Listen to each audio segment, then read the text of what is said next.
चलिए जी, good evening and welcome class +2 accounts. हाँ जी, कब तक? क्या चीज का? कैलकुलेटर देखो, फिलहाल के लिए सीबीएसई ने ऑफिशियली अलाउ नहीं किया, लेकिन आज मैं एक बार के लिए ऑफिशियल नोटिफिकेशंस चेक कर लूंगा। इनकेस अगर अलाउ हो गया होगा तो बता दूंगा, और इनकेस अगर नहीं होना हुआ तो मेरी प्रिडिक्शन है, क्योंकि पिछली बार हिंदुस्तान टाइम्स के आर्टिकल्स आए थे और अभी जो 26 मार्च को पेपर गया उसमें बहुत अफवाहें उड़ी। हमारे पास यूट्यूबर्स में ना दिल्ली के टीचर, फरीदाबाद के टीचर सबसे ऊपर रहते हैं। जो एजुकेशन मामले में ना पूना, दिल्ली, फरीदाबाद के टीचर सबसे ऊपर रहते हैं। उसमें एक टीचर्स है, बड़े रिनाउंड हैं, बहुत सारे बच्चे मेरे को उनकी वीडियोस भी भेजते थे। तो उन्होंने बोला कैलकुलेटर अलाउड हो गया जी। सीसीडी में बैठ के, पता नहीं स्टारबक्स में बैठ के, जैसे हम लोग तो क्लास में बैठ के वीडियो बनाते हैं ना, मैं तो कैबिन में बैठ के वीडियो बनाता हूँ। वो थोड़े कॉन्फिडेंस में हमारे पंजाबियों से ऊपर है। वो सीसीडी में बैठ के कहीं भी बैठे हैं, क्वेश्चन पेपर को आग लगा रहे हैं। तो हमें भी वैसा बनना है, सीखेंगे कुछ ना कुछ, तभी व्यूज आते हैं। तो उन्होंने वीडियो डाल दी कि कैलकुलेटर अलाउड है। हम रहे सीए लोग, कॉमर्स वाले हैं, तो वो भी कॉमर्स वाले, लेकिन हमारा थोड़ा सीए लेवल थोड़ा टेक्निकल दिशा में चला जाता है। हमें एक ही चीज सिखाई गई है, जब तक कागज पत्थर पे लिखा हुआ ना हो और स्टैंप ना लगी हो, हमारे लिए बाकी सब मोह माया है। तो हमने तो यही चीज सीखी है। तो उस टीचर ने वीडियो डाली, तो हम कहाँ गए? हम गए सीबीएसई की ऑफिशियल नोटिफिकेशन पे, वहां पे नहीं था, तो मैंने वीडियो बना के उसी दिन डाल दी। साथ में मैंने मेंशन किया, हिंदुस्तान टाइम्स का एक आर्टिकल आया था, वो कह रहा है कि पीछे कमेटी में अप्रूवल हो गया लेकिन ऑफिशियल नहीं हुआ। और वो अंकल जी ने वीडियो डाल दी। बड़े महान अंकल हैं, अच्छे अच्छे सब्सक्राइबर्स हैं, मिलियन में है, पता नहीं के में है, बहुत अच्छे अच्छे। तो मैंने जब वीडियो डाली, और आप सोचो इतनी, मतलब क्या बोलूं मैं, दुर्दशा है हमारे राजपुरा की या हमारे कोचिंग सेंटर की, हमारे ही क्लास के बच्चे मुझे वीडियो में डाल रहे हैं, सर आपको पता नहीं है, वो देखो, वो वाले दिल्ली वाले टीचर की लिंक भेजने लग गए मुझे, देखो उन्होंने तो बोल दिया ये है ये है ये है। मैं क्या, एक बात बता, 2 साल से तू मेरे पास पढ़ रहा है, मतलब कम से कम 8-10 बच्चों के मेरे पास उसी टीचर के वो आए, उन्होंने उसको फॉलो कर रखा होगा। तो मैंने कहा मेरे को एक बात बताओ, उन्होंने कहीं पे ऑफिशियल कोई सर्कुलर दिखाया, कोई नोटिफिकेशन दिखाई? नहीं दिखाया। तो एक दिन के बाद ना हमारी रोटरी क्लब में कोई मीटिंग थी, तो वहां पे एक लड़का था +2 का, कहता भैया आपने वीडियो डाली है, कैलकुलेटर अलाउड नहीं है। वो वाले दिल्ली वाले सर ने तो डाली हुई है, वो भी उसी सर का ही, उमेश सर का स्टूडेंट है, मेरे पास नहीं पढ़ता, रोटरी क्लब में मुझे मिला, तो ऐसे ऐसे बता रहा था। मैंने कहा एक बात बता, ठीक है, उस वाले दिल्ली वाले टीचर का एक बार अकाउंट खोल। अकाउंट हमने खोला, ये 2 दिन बाद की बात है, वीडियो डिलीटेड थी। मतलब मेरी वीडियो डिलीटेड नहीं थी, यानी कि सर को पता चल गया ना, जब तक सीबीएसई ने ऑफिशियल नहीं डाला ना, तब तक हम उसको कभी भी एक्सेप्ट नहीं करेंगे। फिलहाल के लिए इस मंथ में अगर आना होगा ना, तो इस मंथ में देखना सीबीएसई की ऑफिशियल नोटिफिकेशन आ जाएगी। जब तक हमें लेखा चिट्ठा पत्र नहीं मिलता ना, कागज पत्र, तब तक हमने नहीं मानना। या फिर अगर आपको स्कूल वाले बोल देते हैं, दैट इज ऑल्सो ऑफिशियल, क्योंकि सीबीएसई स्कूल को पहले कम्युनिकेट कर सकता है ऑफिशियल डालने से पहले। तो अगर स्कूल वाले बोल देते हैं कि अलाउड है, दैट मीन्स अलाउड है। लेकिन अगर कोई यूट्यूबर, चाहे मैं भी बोलूं, चाहे कोई इंस्टाग्रामर बोले, जो मर्जी बोले, हमें नहीं मानना जब तक हम कागज पत्तर ना देख ले। ठीक है सर, आप आगे बात शुरू करो। लिखो जी, class +2 accounts overview of syllabus लिखो जल्दी से। चलो जी, जल्दी से ओवरव्यू ऑफ सिलेबस लिखो। कुछ बेसिक्स करते हैं, +1 के कुछ ऐसे बेसिक्स जो +2 में काम आएंगे। बहुत सिंपल सिंपल, कोई चैप्टर नहीं करने वाले। Sir provision for depreciation account तो नहीं बनवाने लग जाओगे? ना भाई। सर हमें बीआरएस का चैप्टर तो नहीं करवाने लग जाओगे? ना भाई, बीआरएस गया, प्रोविजन फॉर डेप्रिसिएशन आएगा 1 साल के बाद दोबारा, सिलेबस के सबसे आखिरी चैप्टर में प्रोविजन फॉर डेप्रिसिएशन, फिर दस्तक देगा, फिर डराएगा तुम्हें। लेकिन जब एमसीए हो साथ, तो डरने की क्या बात। हमारा स्क्रिबल डे था, वो किसी ने पीछे लिखा था यार, मैंने तो बाद में घर जाके देखा। हाँ, स्क्रिबल डे वाली वीडियोस भेजेंगे। ओवरव्यू ऑफ सिलेबस, टोटल आने वाली हैं 3 बुक्स। 3 बुक्स तक ही लिखना है, इसके आगे नहीं लिखना आपको। ठीक है जी, 3 बुक्स आपके पास आने वाली हैं। सबसे पहले आपके पास ये बुक है, देखना ऊपर वॉल्यूम 1 पार्ट ए लिखा हुआ है, देखो एक बार, वॉल्यूम 1 पार्ट ए। तो सबसे पहली बुक आएगी, लिखो पार्ट ए वॉल्यूम 1। जल्दी से 1 मिनट में खत्म कर रहे हैं इसको। फिर से पार्ट ए वॉल्यूम 2, फिर आएगी पार्ट बी।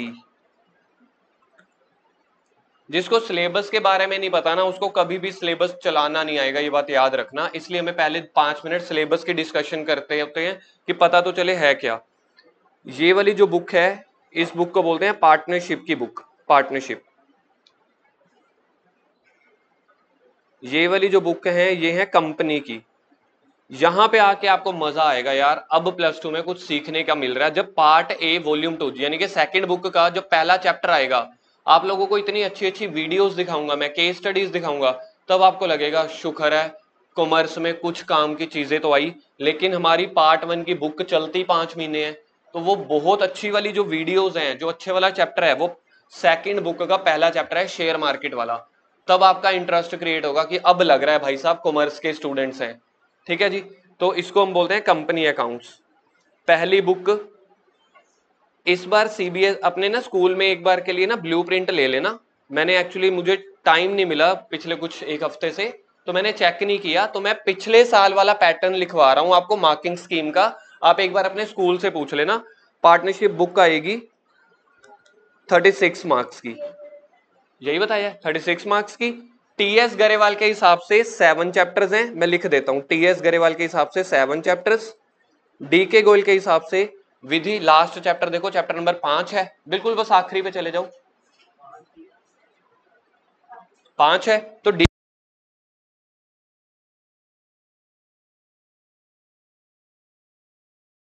को सेकंड एंड थर्ड चैप्टर बोलते हैं। ऐसे ही एक और चैप्टर है डीके गोयल कंबाइंड करता है, टीएस गरेवाल अलग। हम देसी लोग हम इसको 7 चैप्टर गिनेंगे ताकि हम कह पाए भाई साहब एक चैप्टर मुझे आता है ना। नहीं तो 5वां चैप्टर समझ लो बड़ा चैप्टर होगा, अगर उसको मैं 2 हिस्सों में बांट दूं तो ये कह सकता हूं ना ये चैप्टर मुझे आता है, क्योंकि पेपर में वो दोनों में से ही आता है, सिलेबस में पेपर में जो क्वेश्चन में आएगा। तो डीके गोयल के हिसाब से 5 चैप्टर हैं, टीएस गरेवाल के हिसाब से 7 चैप्टर हैं, कुछ मर्जी कह लो। अब जो मेरी अपनी बुक होगी, जो हम ट्यूशन वाली बुक देंगे एमसीए,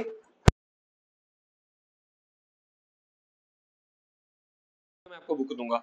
कंपनी अकाउंट्स की बुक पे आ जाते हैं। कंपनी अकाउंट्स की 2 बुक हैं वॉल्यूम 2। तो ये वाली बुक आपके पास रहने वाली है 24 मार्क्स की। इसके अंदर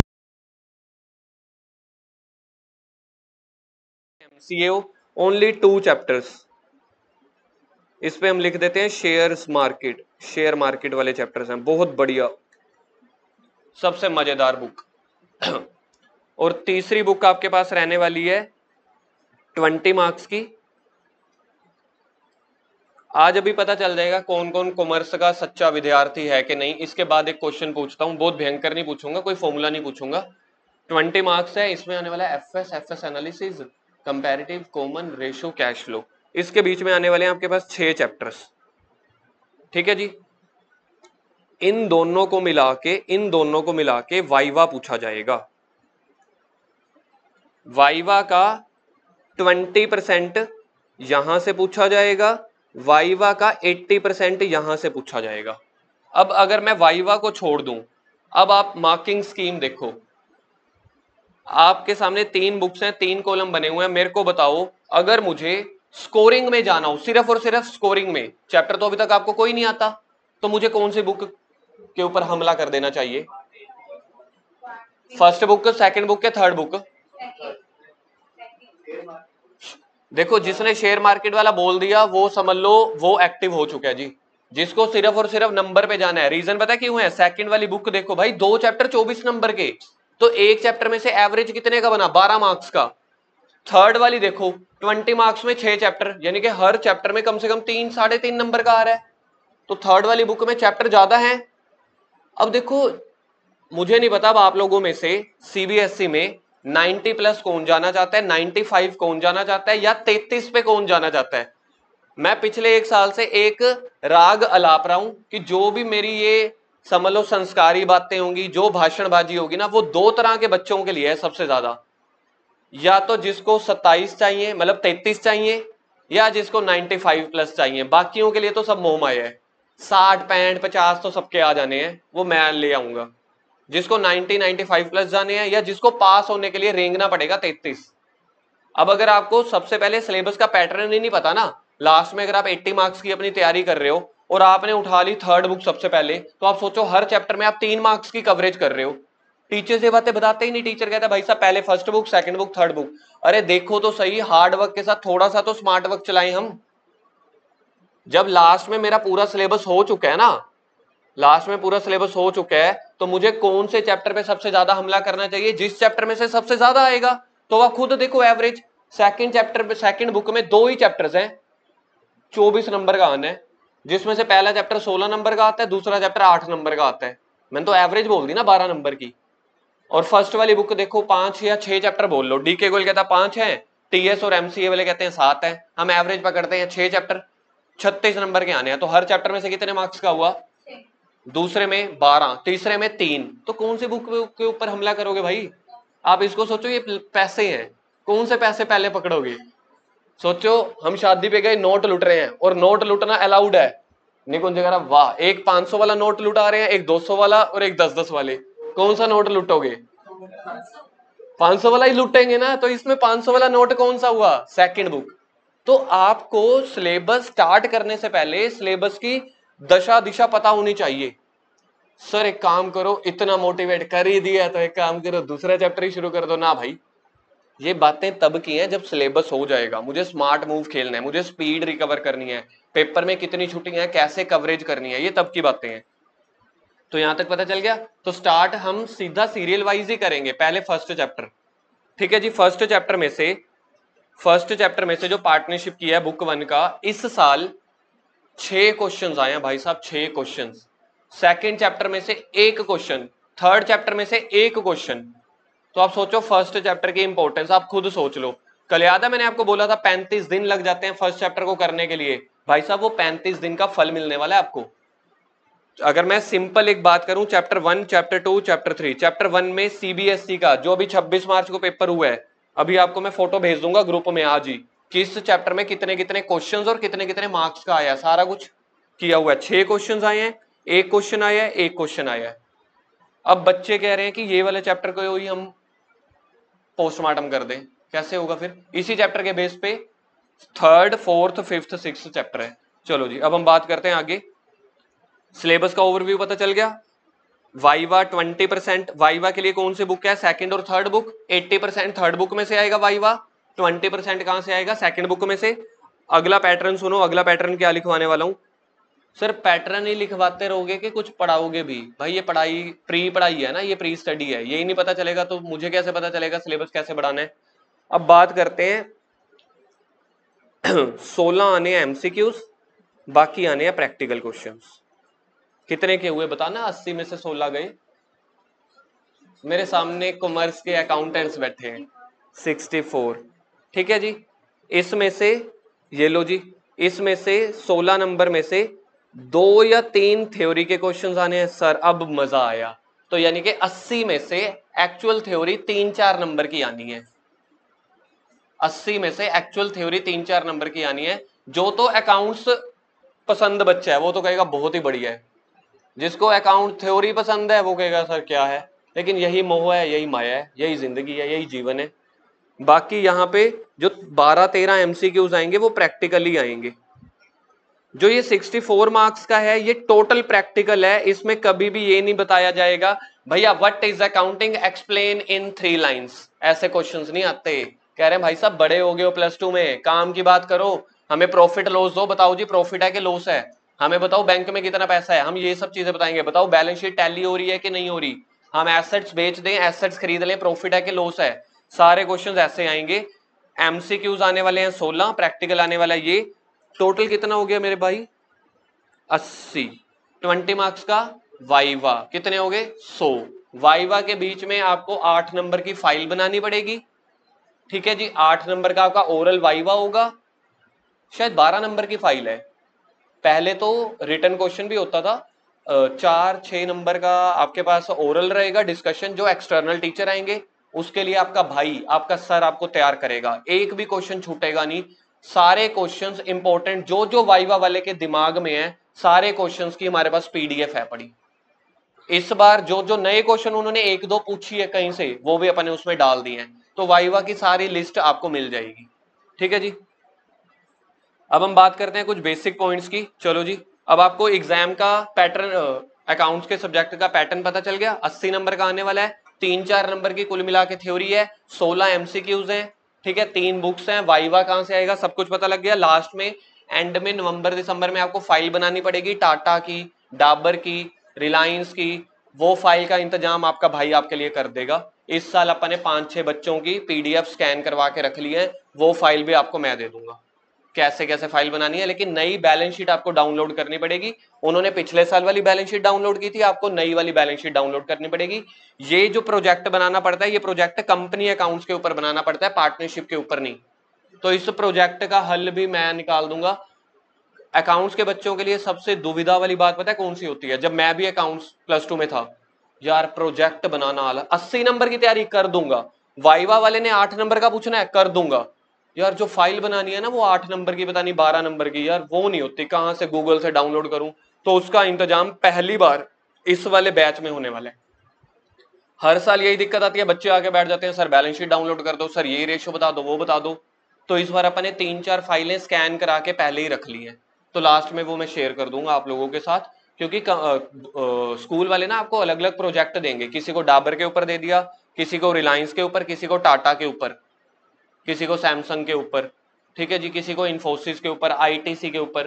तो अपन ने 3-4-5 प्रोजेक्ट बना लिए हैं, हर स्कूल के अलग अलग हैं, तो उनको मैं प्रोजेक्ट आप लोगों को दे दूंगा, एक हेल्प मिल जाएगी आप लोगों को। ठीक है सर, इसके 51 पे सर हम आपको अलग से शगन देंगे। ठीक है, थैंक यू। अब हम बात करते हैं बेसिक कॉन्सेप्ट, जल्दी से लिखो, basic concepts of accounts, basic concepts of accounts.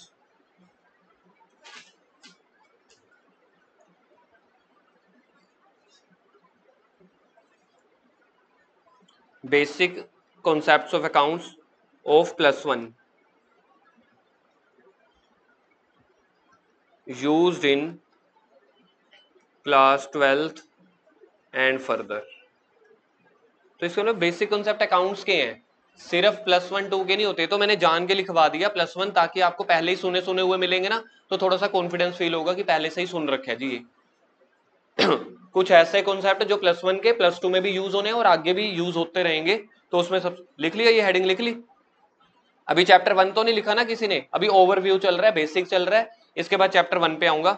तो सबसे पहले लिखेंगे हम, एक काम करता हूं समझा देता हूं, पीडीएफ ग्रुप में क्लिक करके घर से नोटिंग कर लेना, या फिर एक लिख लो बाकी घर से कर लेना। तो सबसे पहले लिखो जी, सेपरेट लीगल एंटिटी कॉन्सेप्ट और business entity concept. Separate legal entity concept और बिजनेस एंटिटी कॉन्सेप्ट, हेडिंग बड़ी बड़ी डालना। पॉइंट नंबर 1,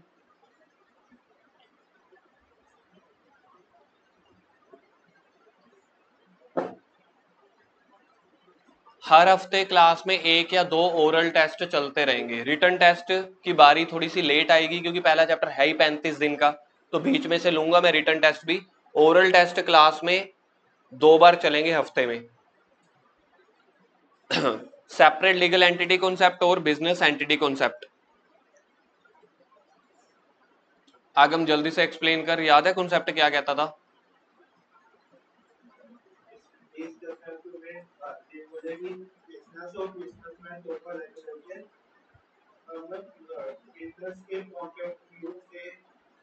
हर्ष आप बताना इस कॉन्सेप्ट के बारे में, याद है, सुना हुआ है कुछ के भूल गए? याद है, बताओ।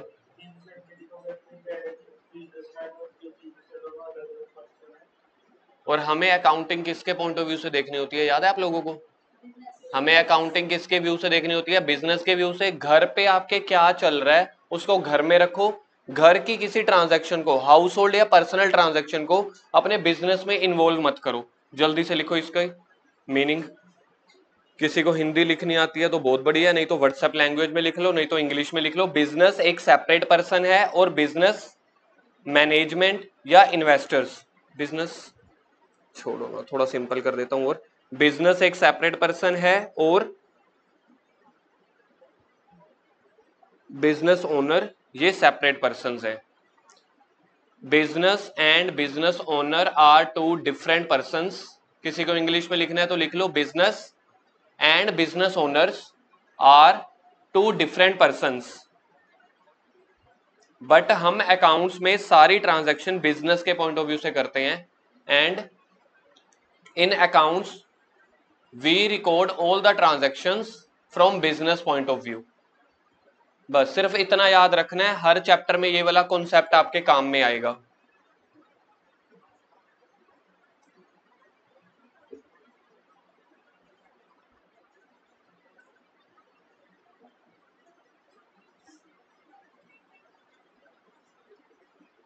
परसों पंजाबी का पेपर था बच्चों का, मेरे पास आए 2-3 बच्चे, मतलब ऐसे बातचीत होती रहती है, सर पंजाबी लिखी ही नहीं गई, साल हो गया लिखी ही नहीं थी। अब मुझे नहीं पता आप लोगों के साथ भी ऐसा होता है कि नहीं होता। हमारे क्लास में है कोई पंजाबी वाला या फिजिकल वाले हैं सारे?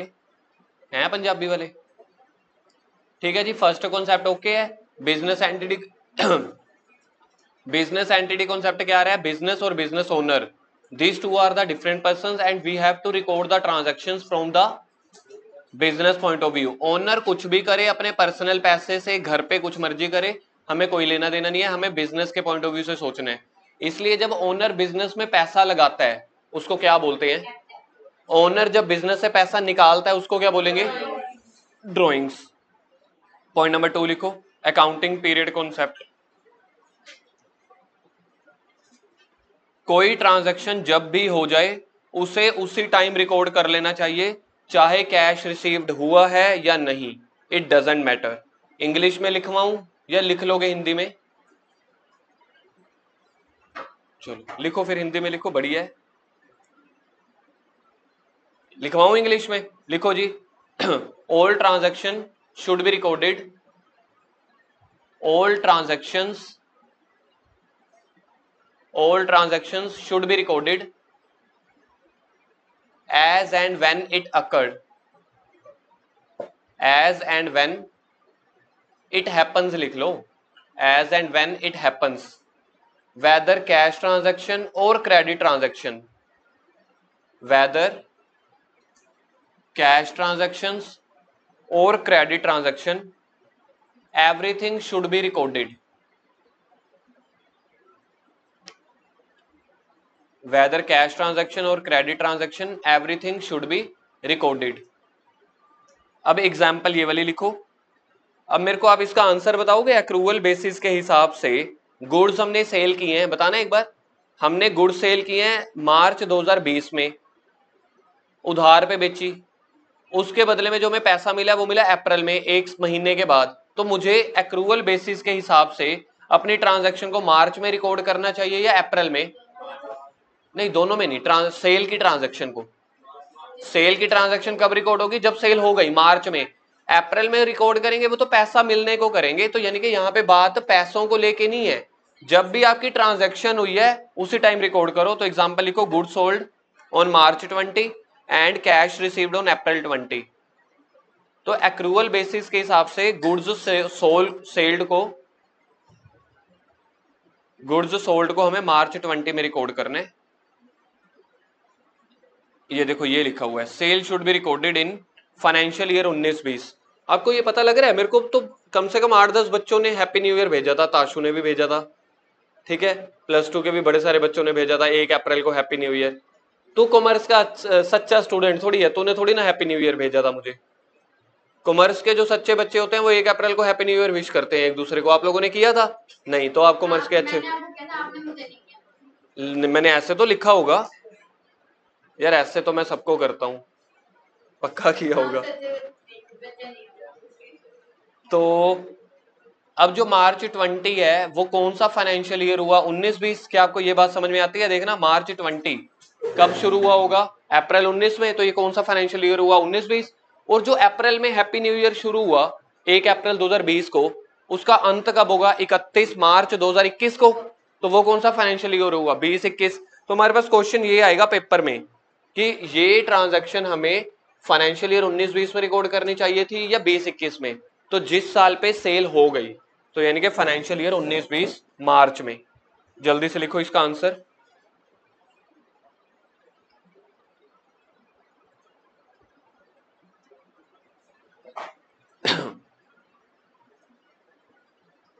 दो बेसिक कॉन्सेप्ट हो गए, तीसरा बेसिक कॉन्सेप्ट, फिर उसके बाद छुट्टी है। कल जो बेसिक कॉन्सेप्ट 2-3 और रह जाएंगे, उसी के साथ ही फ्लो में ही वो चैप्टर नंबर 1 भी मेरा शुरू हो जाएगा। थर्ड कॉन्सेप्ट ये लिखना नहीं है, सिर्फ सामने ये लिख लिया आप लोगों ने? जल्दी पहले इसको नोट डाउन करो।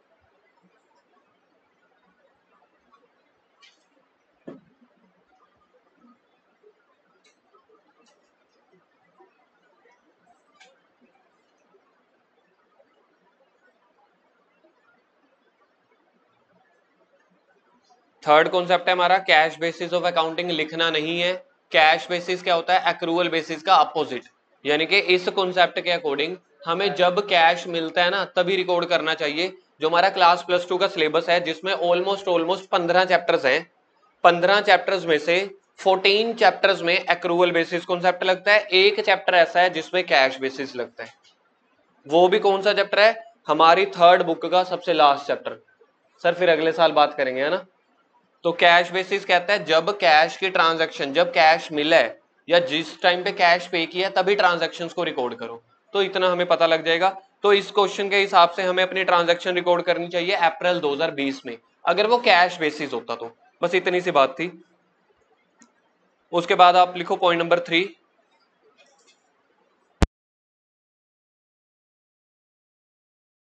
उसको लगेगा कि सर क्या बच्चों वाली चीजें भी करवानी शुरू कर गए पॉइंट नंबर 3 में, लेकिन मुझे पता है उसकी जरूरत कब आएगी और सीबीएसई में 1 नंबर का क्वेश्चन आ जाता है। पता है क्या करवाने वाला हूं मैं अब आपको? Rules of account. निकुंज ने पहले ही पेन घेर दिया था। हाँ, सर रूल ऑफ अकाउंट करा रहे हैं, वही सर लेवल रेज करो ना, मैं भी क्या करूं भाई। पहला पर्सनल रूल, इसके साइड पे हम लिखेंगे रिलेटेड विद,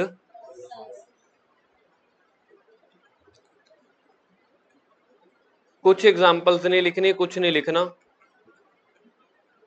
पर्सनल रूल हमारे काम में बहुत कम आएगा क्लास +2 में, लेकिन हम एक बार के लिए प्रैक्टिस करके चले जो पढ़ते हैं। Debit the receiver, credit the giver.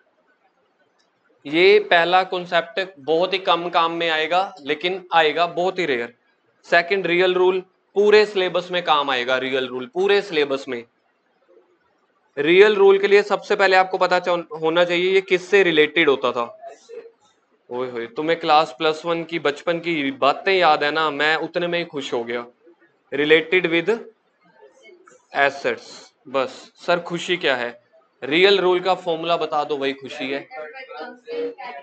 हाँ बस, हम कॉमर्स वालों के लिए इतनी है खुशी भाई साहब, छोटी छोटी बातों में खुश हो जाते हैं हम। Debit what comes in, credit what goes out. यानी कि कोई भी एसेट अगर बिजनेस में आ रही है तो उसको डेबिट साइड पे लिखना है, बिजनेस से जा रही है क्रेडिट साइड पे लिखना है। एसेट्स पता है, plant machinery land building goodwill, ये सारी आपकी एसेट्स हैं। Motor bike car building furniture computer, these all are your assets. Third rule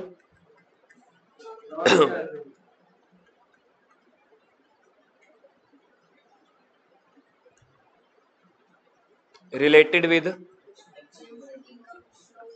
ठीक है, related with expenses and incomes. Expenses को हम लॉसेस भी बोल सकते हैं, इनकम्स को हम प्रॉफिट गेन्स भी बोल सकते हैं। तो रिलेटेड विद इनकम एक्सपेंसेस, ये सबसे ज्यादा काम में आएगा। तीनों में से सबसे ज्यादा काम में आएगा ये वाला। इसके ऊपर एग्जाम में क्वेश्चन भी आ चुका है कि लॉसेस जो है उसके लिए कौन सा रूल लगता है। सीबीएसई का फाइनल क्वेश्चन बता रहा हूं मैं कि एक्सपेंसेस या लॉसेस के लिए कौन सा रूल काम में आएगा। नॉमिनल, डेबिट ऑल एक्सपेंसेस और losses, credit all incomes and gains. पिछले साल हमने इसके ऊपर कहानियां भी बनाई थी, कहानियां नहीं कविताएं बनाई थी कुछ, है ना। पिछली वीडियो देखनी पड़ेगी, मैं भूल गया। तो कुछ रूल्स ये हैं, लेकिन जो सबसे काम के रूल हैं ये तो आपके बेसिक रूल्स हैं। अब जो चैप्टर्स में आपके कुछ कुछ कॉन्सेप्ट यूज में आने वाले हैं, वो आने वाला है ट्रेडिंग एंड P&L अकाउंट। सही मायने में बताऊं, ट्रेडिंग एंड P&L अकाउंट याद है पिछले साल होता था, बचपन में आप लोगों ने किया था चैप्टर नंबर 21 में। एक आप कहते थे विद एडजस्टमेंट, एक को कहते थे विदाउट एडजस्टमेंट। फिर मैं कहता था ये तो स्कूल वाले और ऑथर ने दो दो बना दिए, बात तो एक ही है। तो जहां पे trading and profit and loss account आपका खत्म हुआ है, चाहे आपको बहुत टेक्निकल नहीं आता, छोटा मोटा आता है कि ट्रेडिंग अकाउंट होता था, P&L अकाउंट होता था और बैलेंस शीट होती थी, वहीं से जहां पे वो ट्रेडिंग P&L और बैलेंस शीट खत्म हुई है, क्लास +2 का पहला दिन वहीं से शुरू होता है सही मायने में। तो कल मैं ट्रेडिंग एंड P&L अकाउंट बनाऊंगा। हमने क्लास +1 में ट्रेडिंग एंड P&L अकाउंट बनाया था, बैलेंस शीट बनाई थी। क्या इनके बाद कोई एक और अकाउंट बनाया था हमने? बैलेंस शीट के बाद। बैलेंस शीट में हम क्वेश्चन को खत्म कर देते थे ना, तू कौन सा है? नहीं कुछ बनवाया नहीं तो नाम क्या भूलेगा, कोई नाम था ही नहीं। फुटनोट्स? नहीं भाई नहीं, इसके बाद मैंने ही नहीं करा है। पता नहीं, कोई बात नहीं, सब ठीक हो जाएगा, अब नोट्स को छोड़। सिंपल सी बात यह है, जहां पे ट्रेडिंग P&L खत्म होता है ना, बैलेंस शीट, उसके बाद एक और फॉर्मेट आता है, वो मैंने क्लास +1 में नहीं कराया था, वही का वही +2 से शुरू हो जाएगा। तो कल करते हैं। Okay, tata bye bye. कोई डाउट है तो पूछ लो।